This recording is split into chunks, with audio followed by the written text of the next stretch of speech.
Breaking news చూస్తున్నాం. రంపచోడవరం సచివాలయ ఉద్యోగి అయిన సౌమ్య ఆచూకీ ఇంకా దొరకలేదు. సౌమ్యను సురక్షితంగా పోలీసులకు అప్పగించాలని వేడుకుంటున్నారు ఆమె తండ్రి. దీంతో ఈ కేసును సవాలుగా తీసుకున్నారు జిల్లా ఎస్పీ. ఆమె కోసం ప్రత్యేక బృందాలుగా ఏర్పడి గాలిస్తున్నారు. సౌమ్యను కిడ్నాప్ చేసిన అనిల్ పై గతంలో కూడా కేసులు ఉన్నట్టు జిల్లా ఎస్పీ వెల్లడించారు.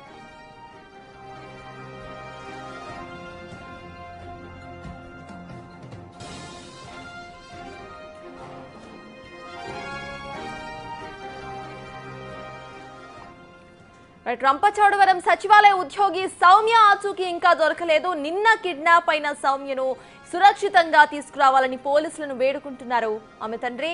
దీంతో ఈ కేసును సవాలుగా తీసుకున్నారు జిల్లా ఎస్పీ. అయితే నిన్న సినీ ఫక్కీ మ్యాటర్లో ఇటు కార్లో సౌమ్యను తీసుకువెళ్లిన విజువల్స్ మనకి సీసీటీవీ ఫుటేజ్లో రికార్డ్ అయ్యాయి, స్క్రీన్ మీద ప్లే అవుతున్నాయి. అయితే దీనికి సంబంధించి ఇటు బృందాలుగా ఏర్పడి పోలీసులు గాలిస్తున్నారు. సౌమ్యను కిడ్నాప్ చేసిన అనిల్ పై గతంలో కూడా కేసులు ఉన్నట్టుగా జిల్లా ఎస్సీ వెల్లడించారు. అయితే సౌమ్య అనిల్ ఇంతకు ముందు గుజరాత్ కు పారిపోయినట్టుగా తెలుస్తోంది. అయితే ఇప్పుడు సౌమ్యను కిడ్నాప్ చేశారా లేక సౌమ్య తనకు తానే వెళ్ళిందా అనే కోణంలో కూడా పోలీసులు దర్యాప్తు చేస్తున్నారు. అంతకు ముందు ఇటు గుజరాత్ నుండి తీసుకువచ్చిన అనంతరం కూడా సౌమ్యకు అనిల్ కు కౌన్సిలింగ్ ఇచ్చి ఇళ్లకు పంపించినట్టుగా పోలీసులు చెప్తున్నారు. ఇప్పటి కిడ్నాప్ కేసు సీసీటీవీ ఫుటేజ్ లో రికార్డ్ అయిన కిడ్నాప్ విజువల్స్ చూస్తుంటే సినీ ఫకీలో ఇటు సౌమ్యను ఒక కారులో ఎత్తుకెళ్లిన విజువల్స్ క్లియర్ గా కనిపిస్తున్నాయి. ఇది కిడ్నాపా లేక సౌమ్య తనకు తాను వెళ్ళిందా అనే కోణంలో కూడా విచారణ సాగుతోంది. ప్రెజెంట్ అనిల్ పై పలు సెక్షన్స్ కింద కేసులు నమోదయ్యాయి. అంతకు ముందు కూడా కేసెస్ ఉన్నట్టుగా తెలుస్తోంది.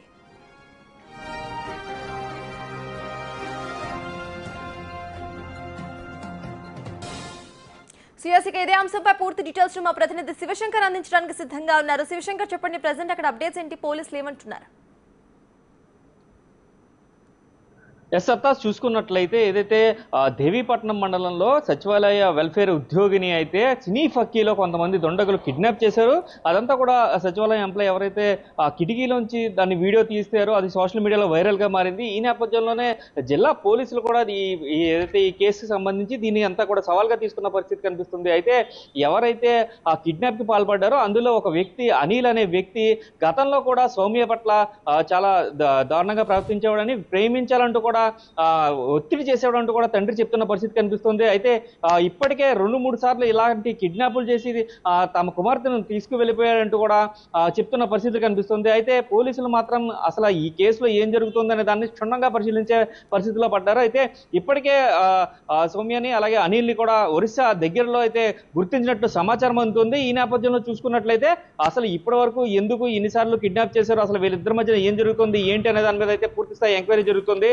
అయితే గతంలో కూడా 2-3 సార్లు ఇట్లాగే చేశాడంటూ కూడా చెప్తున్నారు. ఒకసారి కిడ్నాప్ చేసి 4 రోజుల తర్వాత మళ్ళీ పోలీసులు తమ కుమార్తెను తమకు అందించారని, తమ కుమార్తె క్షేమంగా తీసుకురావాలంటూ కూడా తల్లిదండ్రులు అభ్యర్థిస్తున్న పరిస్థితులు ఇక్కడ కనిపిస్తున్నాయి. ఈ నేపథ్యంలో పోలీసులు టీమ్స్ గా విడిపోయి అయితే గాలింపు చర్యలు చేపట్టారు. అయితే రాజమండ్రి ఏదైతే కిడ్నాప్ కి ఉపయోగించిన వాహనాన్ని రాజమండ్రి సమీపంలో వదిలేసి అక్కడ విడిచిపెట్టిన తర్వాత అక్కడి నుంచి వేరే వెహికల్లో వేరే చోటకి వెళ్ళారంటూ కూడా మొత్తం ఎక్కడి నుంచి ఎక్కడికి మొత్తం అంతా కూడా కాల్ డేటా ఆధారంగా, అదేవిధంగా చూసుకున్నట్లయితే ఆ వెహికల్ నెంబర్స్ ఆధారంగా అయితే పోలీసులు పూర్తి స్థాయిలో అయితే ఎంక్వైరీ చేపట్టారు. ఈ నేపథ్యంలో ఒరిస్సా బోర్డర్ దగ్గర వీరిద్దరిని కూడా గుర్తించినట్లుగా సమాచారం అందుతుంది. ఈ నేపథ్యంలో చూసుకున్నట్లయితే దీనికి సంబంధించి రేపు మళ్ళీ ప్రెస్ కాన్ఫరెన్స్ నిర్వహించే పరిస్థితి అయితే కనిపిస్తుంది. అయితే అసలు సచివాలయ ఉద్యోగికి సంబంధించి ఎందుకు ఇంత దారుణంగా కిడ్నాప్ చేయాల్సి వచ్చింది, మారణాయుధాలు చూపించి తీసుకెళ్లాల్సిన పరిస్థితి ఏమొచ్చిందంటూ కూడా పోలీసులు ఎంక్వైరీ కొనసాగుతుంది. ఈ నేపథ్యంలో చూసుకున్నట్లయితే ఎవరైతే నిందితుడిగా చెప్పబడుతున్నాడో అనిల్ అనే వ్యక్తిపై గతంలో కూడా కొన్ని కేసులు ఉన్నట్లుగా చెప్తున్నారు. అదే విధంగా చూసుకున్నట్లయితే ఆ కేసులో ఉన్న వ్యక్తికి సహకరించిన వారిని కూడా ఎవరిని కూడా విడిచిపెట్టబోమని కూడా జిల్లా ఎస్పీ ఇప్పటికే చెప్తున్న పరిస్థితులు ఇక్కడ కనిపిస్తున్నాయి. అయితే ఆచూకీ తెలియడంతో అయితే తల్లిదండ్రులు కొంత సమాచారం ఇచ్చినట్టుగా అయితే మనకు తెలుస్తుంది. రేపు ఖచ్చితంగా వారికి కుటుంబ సభ్యులకి అప్పచెప్పే అవకాశం అయితే కనిపిస్తుంది.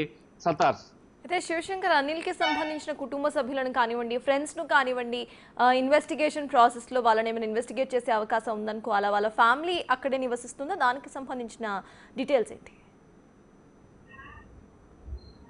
ఎస్ చూసుకున్నట్లయితే సత్తాజ్ అనిల్ది సౌమ్యది పక్కపక్క గ్రామాలు కావడంతో వారు తరచుగా ఏదైతే అనిల్ తరచుగా సౌమ్య వెంట పడేవాడు, ప్రేమించాలంటూ వేధించేవాడు అంటూ కూడా తండ్రి చెప్తున్న పరిస్థితుల నేపథ్యంలో ఇటు పక్కన అనిల్ ఎందుకు ఇలా చేస్తున్నాడని చెప్పి ఫ్రెండ్స్ ఎవరైతే అతన్ని సహకరించారో ఆ ఫ్రెండ్స్ అందరు ఎందుకు సహకరించాల్సి వచ్చింది, అసలు ఎందుకు ఇలాంటి ఒక దుర్ఘటనలో వాళ్ళు కూడా పాలు పంచుకోవాల్సి వచ్చింది అనే విషయాలపై అయితే పోలీసులు పూర్తి స్థాయి ఎంక్వైరీ చేస్తారు. చేసిన తర్వాత వారందరూ కూడా ప్రశ్నించిన తర్వాత అసలు దీని వెనక ఉన్న కోణం ఏంటి, ఎందుకు ఇంత మారణాయుధాలు తీసుకొచ్చి అంటే సచివాలయ ఉద్యోగులందరూ కూడా గవర్నమెంట్ ఎంప్లాయీస్ కాబట్టి గవర్నమెంట్ ఎంప్లాయీస్ ని ఏదైతే కత్తితోటి బెదిరించడం, కత్తిలతోటి బెదిరించి అమ్మాయిని తీసుకెళ్లడం అనేది కూడా అది కూడా నేరమే కాబట్టి వారి మీద కూడా కేసు ఉంటుందంటూ కూడా ఎస్పీ ఆల్రెడీ వెల్లడించారు. అయితే ఈ నేపథ్యంలోనే పూర్తిగా చూసుకున్నట్లయితే వారందరినీ విచారిస్తారు. వారందరినీ విచారించిన తర్వాత అసలు ఆయుధాలు ఉపయోగించింది ఎవరు, ఆయుధాలు ఎక్కడి నుంచి తెచ్చారనే కోణంలో కూడా కేసు పూర్తి స్థాయిలో అయితే దర్యాప్తు కొనసాగుతుంది. సతార్స్ రైట్, థ్యాంక్ యూ శివశంకర్.